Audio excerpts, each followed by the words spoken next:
fanompoam-pivavahana ho an'Andriamanitra eto amin'ny radio vaovao masoa iarahana amin'ny fiangonana Loterana Malagasy ary hotariany pastora Ndrina Rakotoarima avy eo amin'ny fitandremana Tsara Asina Ambomangakely.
Misaotra an'Andriamanitra tsika ry havana meny n'ity maraina vaovao mahafinaritra ity indray.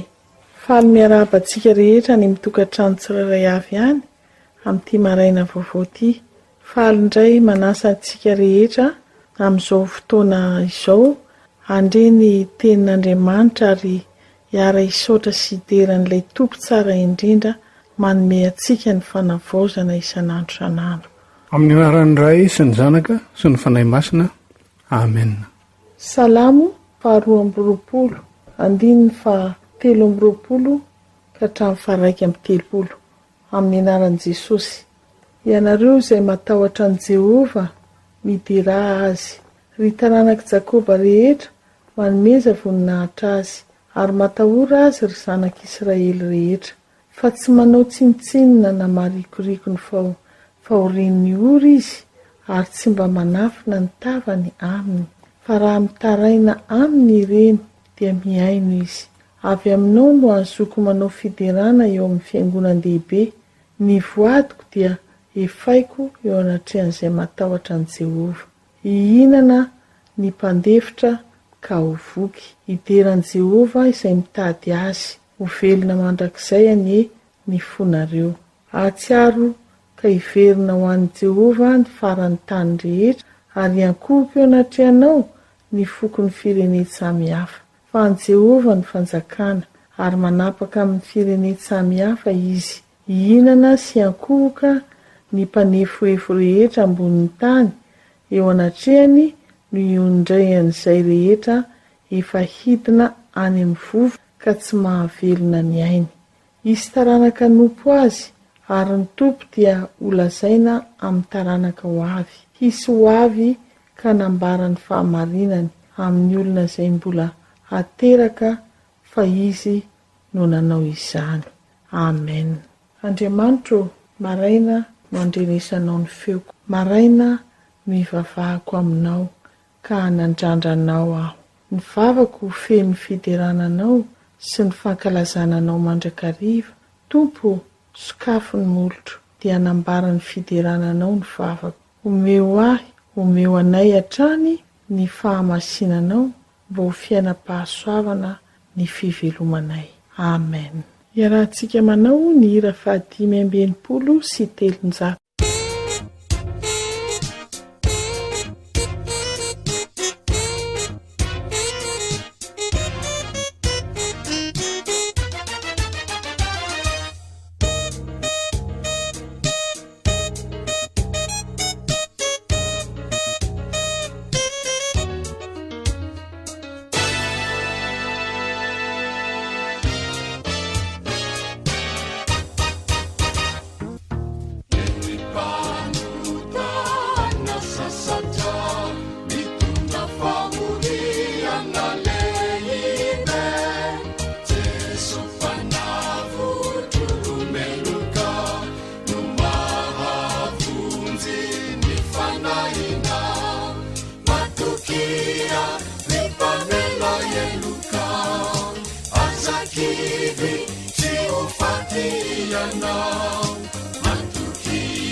andreny tenin'andriamanitra tsika ry havana izany dia ho hitantsika eo amin'ny salamo fa 6:30 andiny voalohany ka hatramin'ny 10 dia ho toizantsika eo amin'ny marika 9 andiny 7:20 ka hatramin'ny 9:30 dia ho renesintsika izany amin'ny anaran'i Jesosy.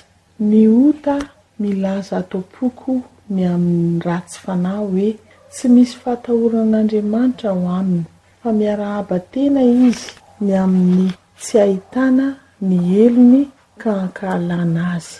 Ny tenin'ny vavany dia faharatsiana sy fitaka, efa niadala izy ka nitsahatra tsy hanao soa. Faharatsiana no saintsainy eo am-pandriny, nitsangana eo amin'ny lalana tsy mety izy, ny ratsy tsy mba laviny akory. Jehova mipaka amin'ny lanitra ny famindraponao, miatra amin'ny raona ny fahamarinanao. Ny fahamarinanao dia tahaka ny tendrombohitra avo dia avo, ny fitsaranao dia toy ny lalina indrindra. Ny olona sy ny biby dia samy vonjenao Jehova, endreny ny hatsaran'ny famindraponao Andriamanitra, ka mialoka eo amin'ny aloky ny elatrao ny zanak'olombelona. Voky ny matavy ao an-tranonao izy, ary ny ony fampifalianao no ampisotroanao azy. Fa ho aminao no misy loharanonaina, ny fahazavanao no ahitanay fahazavana. Ampahereto amin'izay mahalalanao ny famindraponao ary ny fahamarinanao amin'ny mahitsy fo. Ary Jesosy ny mpianany dia lasa nankeny amin'ireny tanàna momba any Kaisaria Filipo, ary no ny teny an-dalana dia nanontany ny mpianany izy, ary nanao taminy hoe ataon'ny olona ho iza moa aho? Ary izy nanao taminy hoe Jaona mpanao batisa, fa hoy ny sasany Elia, ary hoy ny sasany anankiray amin'ny mpaminany. Ary Jesosy nanontany azy hoe fa ianareo kosa manao ahy ho iza? Dia namaly Petera ka nanao taminy hoe ianao no Kristy, ary nandrara azy rehetra izy mba tsy lazalaza azy amin'ny olona. Dia nampianatra azy Jesosy fa ny zanak'olona tsy maintsy hijaly mafy ka ho lavin'ny olona sy ny lohan'ny mpisorona ary ny mpanorandalàna, dia ho vonoiny, ary rehefa afaka atelona dia hitsangana indray izy. Ary nahariariny tsara no filaza izany teny izany. Ary Petera nanohina azy tanila kely dia nyteny mafy azy, fa izy niodina dia nijery ny mpianany ka nyteny mafy amin'ny Petera hoe makanesa ato ivoko ry Satana, satria tsy misaina izay an'Andriamanitra ianao fa izay an'ny olona. Ary nantsoy ny anatona azy ny vahoaka mba amin'ny mpianany, dia hoy izy taminy, raha misy tanaraka dia aoka izy andany tenany sy hitondra ny azo fijaliany ka naraka. Fa na iza no tamonjy ny ainy dia avery azy, ary na iza no avery ny ainy no ny amiko sy ny filazantsara dia monjy izany. Fa inona ny soa azon'ny olona raha mahazo zao tontolo izao aza kanefa very ny ainy? Fa inona no omen'ny olona hotakalo ny ainy?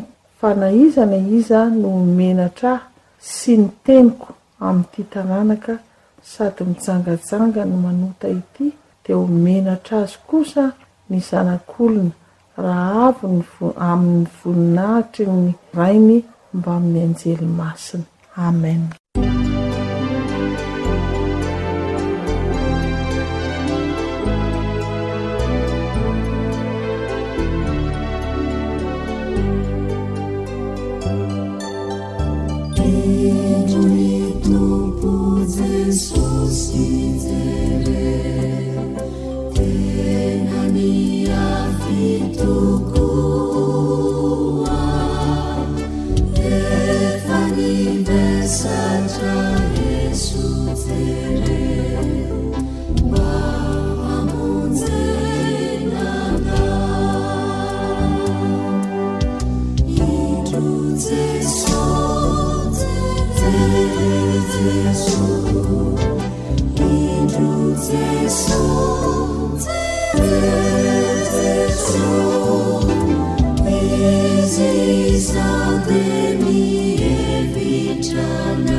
Zizademi evitana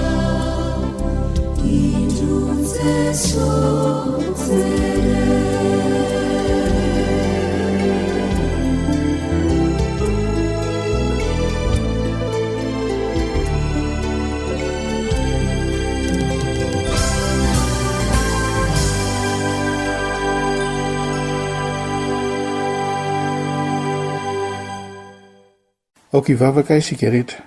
Andriamanitra arainay ao velom-pisaoranao indray izahay no ity andro vaovao omenao anay ity. Ary mbola fisaorana ihany koa no tolotra ianao noho ny teny rehetra izay efa renay teo nambara ny sitraponao. Ary ankehitriny dia mbola andre ny toriteny atolotra ho anay indray izahay, vanginao any amin'ny isa-tokantrano tsirairay avy ihany. Saotra sy miteranao izay fa fahasoavana tsy takatry ny vola man-karena fa ny fitiavanao izany. Ingatanay dia ampahireza ny fanahinao masina anay ahy andiny tena marina tokoa, ka hiezaka hatrany amin'ny fibebahana ankasitranao, fibebahana marina izay tianao mba hiainanay zanakao. Dia ampahirezo amin'izao teninao izao izay Tompo, mba ho fiainanay tokoa amin'ny fibebahana izany. Amin'ny anaran'i Jesosy, amen. Tenin'Andriamanitra izay andraisantsika ny fampianarana, fampahirezana amin'ity andro ity indray ry havana. Ankoatr'izay efa retintsika teo dia ao amin'ny Romanina toko 5, Romanina toko 5 ny andiny voalohany ka hatramin'ny faha 12. Vaky toy izao amin'ny anaran'i Jesosy. Koa amin'izany satria efa nohamarinina tamin'ny finoana isika, dia aoka isika hanana fihavanana amin'Andriamanitra amin'ny alalan'i Jesosy Kristy Tompontsika. Tamin'ny alalany koa no efa nahazoantsika fanatonana amin'ny finoana ho amin'izao fahasoavana hitoerantsika izao, ka dia aoka isika hifaly amin'ny fanantenana voninahitr'Andriamanitra. Tsy izany ihany fa aoka isika hifaly amin'ny fahoriana aza, satria fantatsika fa ny fahoriana mahatonga faharetana, ary ny faharetana mahatonga fahatsara-panavo zahatoetra, ary ny fahatsara-panavo zahatoetra mahatonga fanantenana, ary ny fanantenana dia tsy mampahamenatra satria ny fanahy masina izay efa nomenantsika nentina napidina ny fitiavan'Andriamanitra ao am-potsika. Afony mbola tsy nanan-kery isika dia maty Kristy tamin'ny fotoan'andro hamonjy ny ratsy fanahy. Fa saika tsy misy olona manaiky ho faty hamonjy ny marina, fa angamba isy ihany ny sasany sahy maty aza hamonjy ny manao soa. Fa Andriamanitra mampiseho ny fitiavany antsika, fa fony mbola mpanoty isika dia maty hamonjy antsika Kristy. Ko mainka aza ny hamonjena antsika ho afaka amin'ny fahatezerana ankehitriny rehefa nohamarinina tamin'ny rany isika. Fa raha fony mbola fahavalo azy isika nampihavanana tamin'Andriamanitra tamin'ny nahafatesany zanany, mainka ny hamonjena antsika amin'ny fahavelomany ankehitriny rehefa nampihavanana. Ary tsy izany ihany koa, ka fa mifaly amin'Andriamanitra isika amin'ny alalan'i Jesosy Kristy Tompontsika izay nahazoantsika fihavanana ankehitriny. Amen. Ray masonao manamasinana ny fahamarinana, teninao no fahamarinana. Amen. Ry havana malala, fitenitsika hatrany sady fananarana antsika ny hoe izay hafafin'ny olona no janjainy. Mafoaka ny fiainana manontolo mihitsy izany. Fomba fitenitsika manaraka izany koa ny hoe sakao ny vokatry ny fanapahan-kevitrao. Tsy fandatsana ihany akory ny tiana lazaina amin'izany fa ny andraisantsika traikefa sy fahaizana mamaha olana mipotra amin'ireny fandraisana andraikitra ireny. Tsy ny iverenan'ny fahadosoana fanondrony sy ny manaraka no antony. Izany hoe tena mampianatra ny toe-tsaina hanitsy ny fitondran-tena ary hanarina ny fahadosoana izany. Tena nitondra resaka be tato ato ny resaka famovozana sy ny loza maro nampitaraina ny olona. Tena tsy hitanao mihitsy hoe ny aniza ny marina, ny aniza ny diso, fa fikorotanana tsy hailazaina no hifamaliana na eo amin'ny tambajotra serasera na eny amin'ny fampahalalam-baovao samy hafa eny. Samy manana ny heviny, samy manana ny fijeriny, samy manana ny fomba everiny fahamahana ny olana sy fomba atao isan-kanana ny loza tsy hiatra, tsy mitonga. Satria dia maro ihany ny fahavoazana, maro ny ratrana ampahory, ny aina betsaka nafoy aza dia mampalahelo tokoa. Mba ho azonao everina ve fa misy zava-doza, misy fahavoazana, misy aina nafoy vokatry ny fahadisoanao, na vokatry ny tsy fitandremanao, na kely zany na lehibe, ka mampitondra fahoriana amindreo izay ny antefahan'ny fahadisoanao zany. Ary noho izany na atao aza hoe tsy niatreka taminao ny sazy tokony raisina, tsy nijinjy izay nafafinao azy ianao, tsy nisy vokany aminao kory ny fahadisoanao, dia tokony hampieritreritra ary hampianatra antsika kosa fa misy fahoriana, ary mitondra izany fahoriana zany any ho any noho ny fahotanao. Resahina ny loza eo amin'ny famoivozana an-dalambe. Misy koa ny fahadisoana eo amin'ny fiarahamonina. Mety tsy niraharahinao fa mampitondra fahoriana tokantrano sy ankohonana ny ataonao noho ny filana ara-nofo na filana ara-bola, ka entaninao amin'ny fampirafesana ny iray na renim-pianakaviana iray na roa. Eny mety ho maro aza ho an'ny sasany. Everinao farariny ary tsy mampaninina anao ny fahoriana manjo ny tompona orinasa iray, andray fahatyantoka, na kely zany na lehibe, noho ny halatra, na koa noho ny tsy firarahinao ny anjara asa tsy ara-dalàna, tsy ara-drariny ataonao. Misy milaza fa izy aza no hiaran-tsirariny sy tsy fahamarinana amin'ny karama tsy sahaza, ka raha voatery mandroaka piasa ny orinasa na mikatona mihitsy dia hoy ianao hoe ahoako inona moa zany. Misy indray koa olona tsy miraharaha velively izay vokatry ny fanapahan-kevitra raisiny amin'ny fitantanana ny raharaha na fikambanana samihafa anankiray, ary maro ny ohatra mety azo raisina momba zany fanapahan-kevitra zany.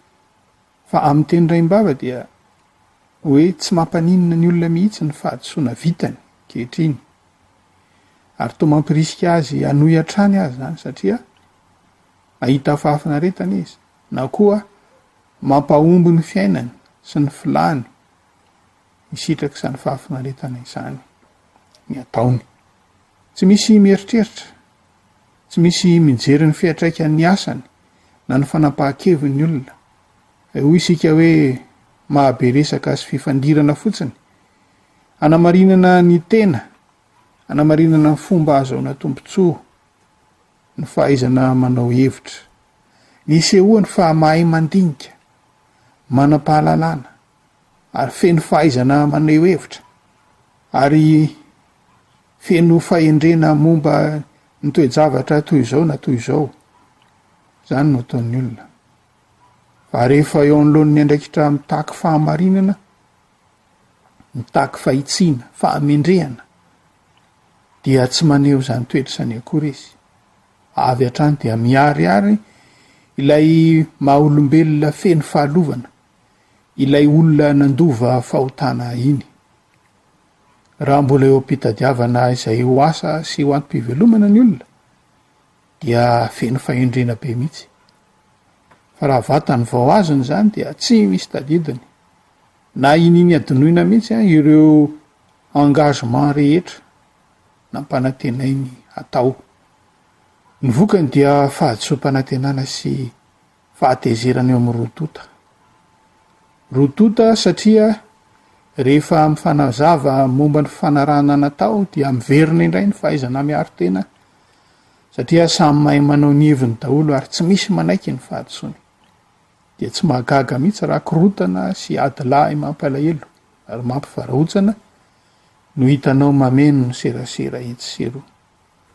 Resana ihany ve ny hoe fisolokiana, ny fanambakana, ny afetsena ratsy ataon'ny sasany amin'ny mpiarabelona aminy, fa ataony fomba famelomana ny ankohonany zany. Ary na dia tratran'ny olona amin'izany azy izy dia tonga amin'ny fitenenina antsika hoe efa lany henatra ka tsy rototra, tsy miraika akory, fa ireo izay hiara-ny asa ratsy nindray no afa-baraka, satria hono bado dondrona, morambakaina, ary tsy mba mailomailo. Tena manahirana dia ny mitady ny fomba anarenana izao zava-misy izao. Satria na hitady ny fahefan'ny fitsarana aza, andamina izao korotana sy fifandirana izao, dia atao mifanohitra amin'izay ilaina ny tadiavina no valiny. Tena manahirana tokoa ny asany mpitsara, mikaroka izay horariny sy hitsiny. Nefa dia hitanao ihany koa ny fahamarinan'ny tenin'Andriamanitra fa fitsaran'olombelona ihany no ao. Fa eo amin'izay fandoavana asa azy, fandoavana lamandy no toy ny fampianaran'ny tenin'Andriamanitra ho antsika ry havana. Isika olombelona mantsy dia mihevitra foana fa rehefa avy mandoa, na koa rehefa nahalony sazy noho ny fahatsoantsika isika dia madio ary afa-keloka tokoa, madio avy hatrany.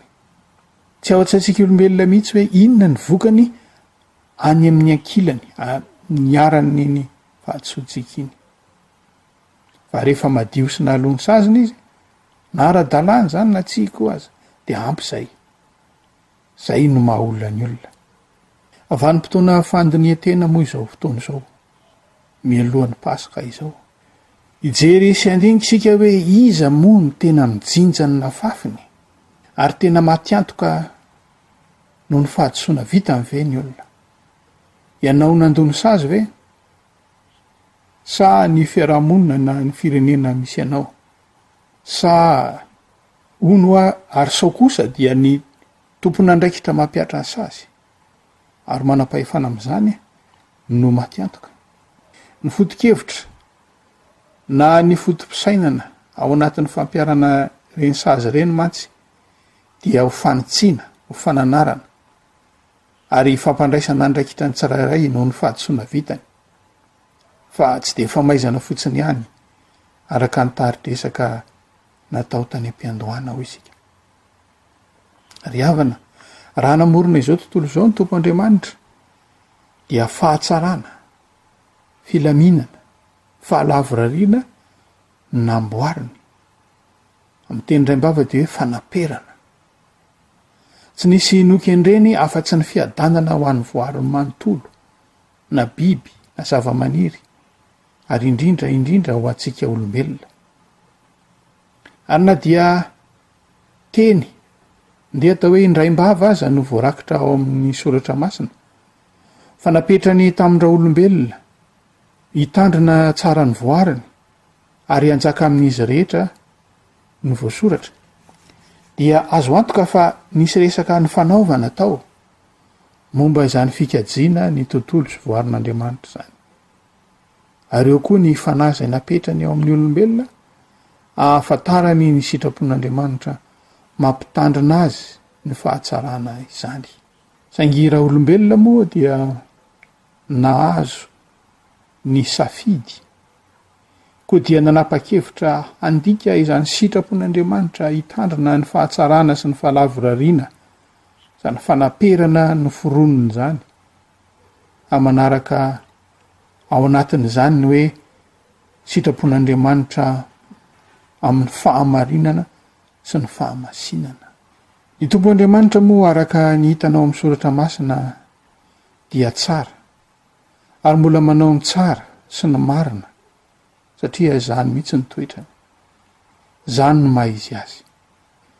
Kanefa koa izany fahamarinana izany, ary mba toa antsika ihany koa Andriamanitra dia mizaka ny vokatry ny fanapahan-kevitra noraisiny, dia tahaka ny hoe mandony sazy ny Andriamanitra, satria noho ny fitiavany dia namela antsika olona, na koa hoe nanome fahalalahana ny olombelona anjaka sy hampanompo izao tontolo izao izay nanahirana azy ity, ka nandray ny vokatry nyzany fanomezana fahafahana ny olona izany izay nanimba ny tenany sy izao tontolo izao Andriamanitra ka mandray ny fepetra rehetra, anarenana ny fahasimbana, anarenana ny loza niatra tamin'ny olombelona ihany.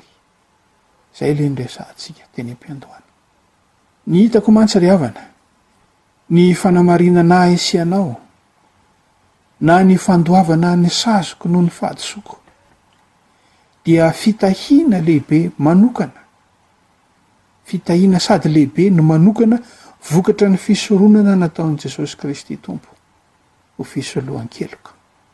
Ny olombelona raha mbola mahita lalana hialana amin'ny fanefanany saziny tokony ho alohany dia mifikitra amin'izany, mitady lalana momba izany. Fa ny Tompo Andriamanitra kosa nanaiky, namora zany na sarotra zany, nanaiky anefa ary ny solon'ny toerako mpanota matra mba hanadio ahy amin'ny fahalotoko rehetra. Tsy nandany andro ny fandritra tamiko izy. Eny na dia nampiseho ny fahatezerany ary izy, ary mamaly ny faratsiko tokoa noho ny fahamasinany. Araka ny teniny hoe tamin'ny firehetany fahatezerako nanafenako ny tavako taminao indray mpimasomonja, fa amin'ny famindram-po mandrakizay kosa no amindrako fo aminao noho ny Tompo Andriamanitra mpanavitra anao. Eny ry havana, tsy mandany andro mifandahatra aminao noho ny tsy fahamarinanao ny Tompo, fa mitady ny fomba anefanany sazy izay tsy maintsy alohanao. Dia hoy ny soratra masina hoe fa Andriamanitra mampiseho ny fitiavany amintsika, fa fonombola mpanota isika dia maty hamonjy isika Kristy. Fa fonombola tsy nanan-kery isika dia maty Kristy tamin'ny fotoan'andro hamonjy ny ratsy fanahy. Tsy misy olona manaiky ho faty hamonjy ny marina, fa havaly tokoa isika. Fa havalon'Andriamanitra kanefa nampihavanina tamin'ny nahafatesany zanany malalany. Ny sary hitanao zany dia izao. Misy mpitondra fiara iray tratran'ny mpitandron'ny filaminana fa nandika ny lalàna sy ny fitsipika mifeny famovoizana. Avy ity mpitandrona ny famovoizana ity, manoratra ny sazy, manolotra izany, tsy maintsy efain'ilay mpamily fiara. Lamandy eto amintsika moa dia mora tokoa, miohatra amin'izay holoza sy fahavoazana ateraka ny tsy fitandremana ataon'ny mpamily fiara. Fa raha ampifandanjaina zany dia farafahakeliny tokony hitovy amin'ny homarika raha mafarany ambany na avoroeniny zany mihitsy aza, mba ampitombo ny fitandremana eo amin'ny tsirairay. Hany zavatra mitranga aloha eto amin'ity sary anohatra ity dia izao. Rehefa anoratra ny sazy alohan'ilay mpitandro, anoratra ilay sazy ilay mpitandro ny filaminana, dia mahita ary mahatsapa, fa tsy ho voaefa na oviana zany. Hany ka nosoratany amin'ny anarany ilay taratasy mirakitra ny sazy, tokony hoe efain'ilay mpamily, dia afaka mahdiodio ilay io. Ilay mpitandro ny filaminana, mpitandro ny fahamarinana, ary mampiatra ny fahamasinana, tompony zany fahefana rehetra zany, mazava ho azy no hanomeny sazy, fa izy indray no nandray izany ho an'ny tenany ary nanefa ny sazy manontolo mihitsy. Dia hoy ianao hoe adala saketrina ity manam-pahefana ity, fa tsy mba nanao tahaka antsika izy. Rehefa tratra amin'ny fahadisoantsika isika dia raikitra eo aloha ny fahamaliana, miakatra dia miakatra ny feo sy ny hafanana, sefisefy dia misefisefy ny tosidra amin'ny andaniny sy ny ankilany. Mononmononina tsy ailazaina intsony, fa angatsy misy olon-dratsy tokony ho samborina intsony afa-tsy izay eto amin'ity fireneny ity, mangalatra sy ny dalo any ananinany sy ny sisa sy ny sisa. Jesosy hoy ny voasoratra tamintsika, no lalana nahazoantsika fihavanana amin'Andriamanitra sy fanatonana azy amin'ny finoana ho amin'izao fahasoavana hitoerantsika izao, ka dia aoka isika hifaly amin'ny fanantenana ny voninahitr'Andriamanitra. Jesosy dia ilay sady nitondra ny lalàna izay manameloka antsika, no nanoratra ny didim-pitsarana ho amin'ny anarany ka nanombo zany fanamelohana izany teo amin'ny tenany teo ambony hazo fijaliana. Hoy ny teny voarakitra manerana ny soratra masina hoe nampahoriana izy nefa nanetry tena ka tsy nilohbava dia tahaka ny zanak'ondretina hovonoina sy tahaka ny ondro vavy izay mona eo anatreny mpanety azy. Eny, tsy nilohbava izy. Ary ny vokany dia voalohany sasy afaka madiodio zaho sy ianao. Fa hoy ny soratra hoe mahazo mifaly izaho sy ianao amin'ny fanantenana ny voninahitr'Andriamanitra. Ry havana, amin'izao zany dia fataro fa tsy mahafoana ny didin'Andriamanitra akory ny fahaizanao mibedibedy sy mampiaka-peo hanohitra zany sitrapony zany. Didim-pitsarana tsy maintsy miatra zany amin'ny fotoana iverenany. Fa ny fahasoavana mbola omeny anao handoavanao izany sy ahazahoanao fanadiovana sy fanamarinana dia ny fanekenao tanteraka fa marina ilay Andriamanitra tompony didy. Marina izy kanefa mbola miantso anao izay tsy mahatanteraka izany sitrapony zany hangataka ny vonjy mba hanafoana ny sazy na koa hoe handoa ny onitra tokony halohanao. Fa tsy manao tsinitsinina na maharikoriko ny fahorian'ny ora izy ary tsy mba manafina ny tavany aminy hoy ny mpanao salamo teo. Koa dia mbola sahy manohy ny salamo hafa hoe ampahareto amin'izay mahalalanao ny famondramponao ary ny fahamarinanao amin'ny mahitsy fo. Ianao sy ny fiekekeloka, ianao sy ny fandinian-tenanao mitarika anao amin'ny fibebahana marina, ny olona mahitsy fo. Koa dia ampaherezan'Andriamanitra ny ianao, andiny tena sy hanavao ny fiekem-pahotana marina eo anatrehany noho izany fahamarinan'ny soratra masina izany. Amen. Ary ny fiadanan'Andriamanitra izay mihoatra noho ny fahalalana rehetra hiaro ny fonao sy ny hevitrao ao amin'ny Kristy Jesosy Tompontsika. Amen.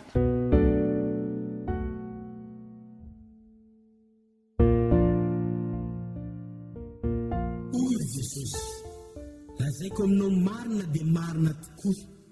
Raha tsy ateraky indray ny olona dia tsy mahazo mahita ny fanjakan'Andriamanitra.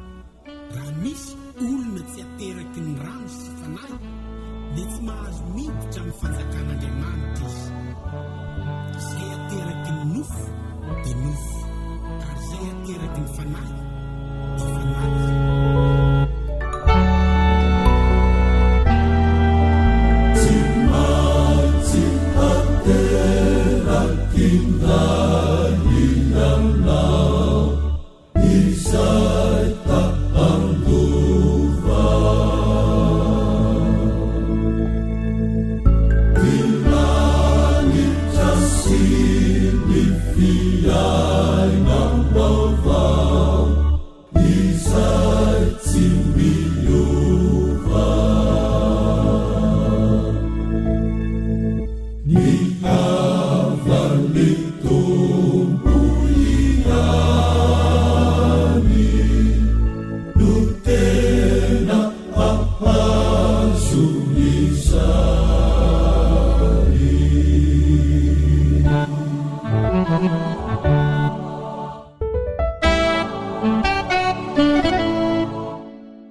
mivavakantsika tompoko. Tompo, misaotranao indrindra izahay fa nandreny teninao indray izay nomenao anay amin'ity marain'ity. Misaotranao izahay tompo fa izany teninao izany no manazava anay tokoa amin'izay tokony ataonay. Misaotranao izahay Jesosy eo fa mampahiratra ny masonay ianao ary manokatra ny sainay mba hanova ny famindranay sy ny fahazaran'ny ratsinay. Tompo, misaotranao izahay fa mbola hampahafantaranao anay ny faharatsianay izay voatanisanao aminay. Ankehitriny izay dia mangataka aminao Tompo, mamindrafo aminay. Manampy anay Tompo mba hijery anao izahay mpamonjinay. Mamindrafo aminay Tompo tsara indrindra. Mangataka izahay mba hamasinonao ny fiainanay, mba homenao fo vaovao izahay, mba homenao fo madio izahay. Mangataka izahay mpamonjy eo mba ho tarihinao indrindra ary ampiasainao mba ho olona marina eo anatrehanao sy eo amin'ny toerana rehetra izay ametrahanao anay. Mangataka aminao izahay Tompo tsara indrindra mba hatoky anao, mba hianatra aminao satria ianao rery ihany no afaka manova ny fiainanay, ny toe-ponay, ny sainay. Tompo, ampio izahay mba hibebaka eo anatrehanao, hiala amin'ny ratsy fanaonay ary mba hitoetra eo ambany elatrao. Tompo tsara indrindra mianoho ny vavakay. Mahatsiaro manokana izahay ankehitriny ireo olona manolo-tena marina ho anao. Mangataka izay mba ho tehirizinao aminao izy ireo Tompo. Maro ireo olona mihatsara velatsia manatona anao kanefa tsy miala amin'ny ratsy fanaony. Tompo, mangataka izahay mamindrafo aminay ary mangataka izay mba ho mpakatoanao, mba ho tianao, mba hatahotra anao izahay rehetra Tompo. Mifona aminao izahay satria mpanota mahantra, meloka eo anatrehanao avokoa izahay rehetra ary manao izay mampalahelo anao mandrakariva.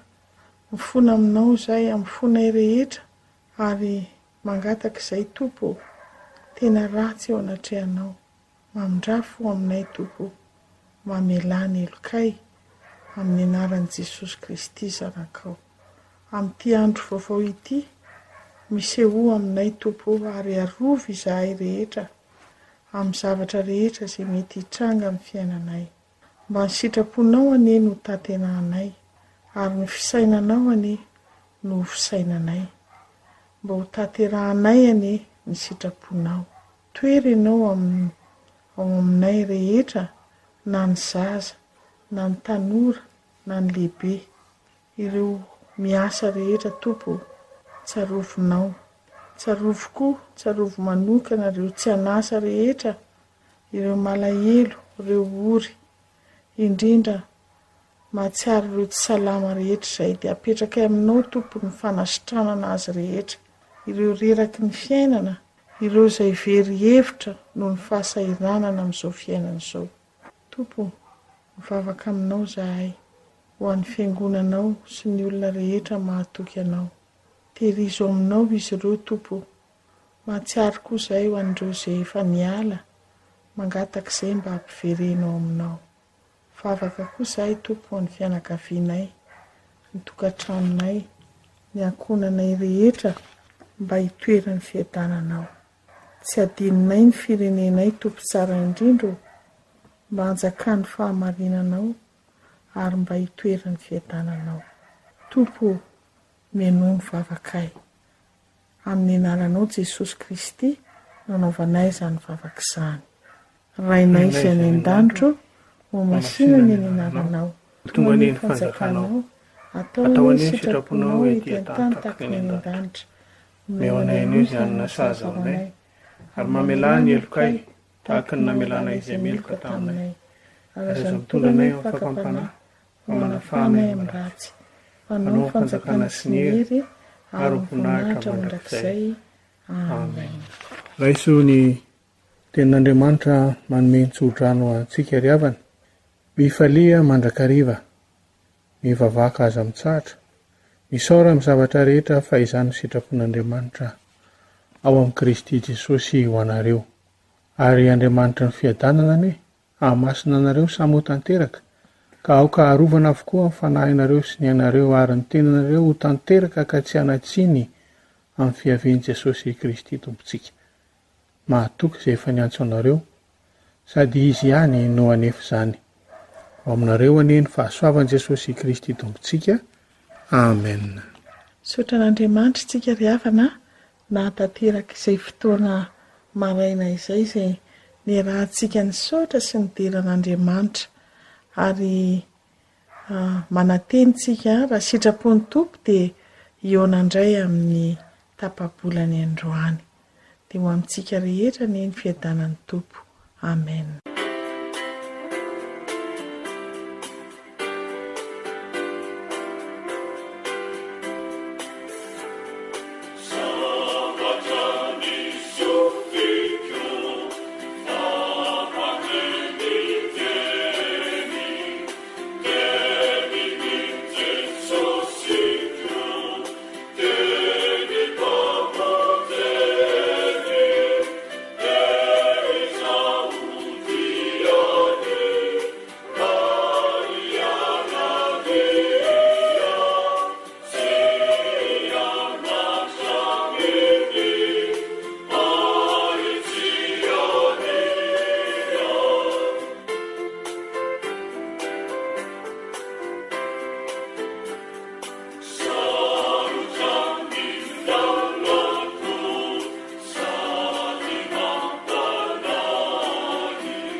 Rena roto ny fanompoam-pivavahana ao an'Andriamanitra izay notaria ny Fiangonana Loterana Malagasy ary niarana tamin'ny pastora Ndrina Rakotoarmavy eo amin'ny fitandremana Tsaraasina Ambomangakely.